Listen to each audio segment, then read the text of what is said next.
Para explicar nossa experiência, vamos usar o diagrama V.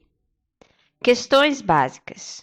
O que muda no som produzido no copo com e sem açúcar? Evento.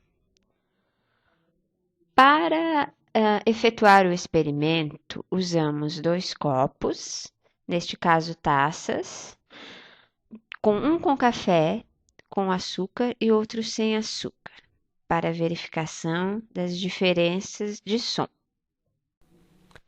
Filosofia. É possível aprender física com experimentos caseiros. Teorias usadas: ondulatória e acústica. Princípios. 2 ondas que ocupam o mesmo espaço sofrem interferência. Elas anulam-se ou somam-se. Conceitos-chave: ondas, propagação, timbre, altura, intensidade, frequência.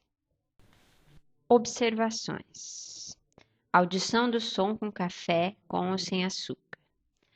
Colocamos açúcar em um dos copos para verificar a diferença do som quando mexendo o café com uma colher. Interpretações: mudam as características sonoras quando muda o meio.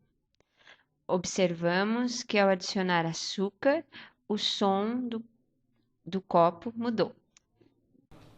Asserções de valor: com o experimento, a aprendizagem se torna significativa e o entendimento é maior.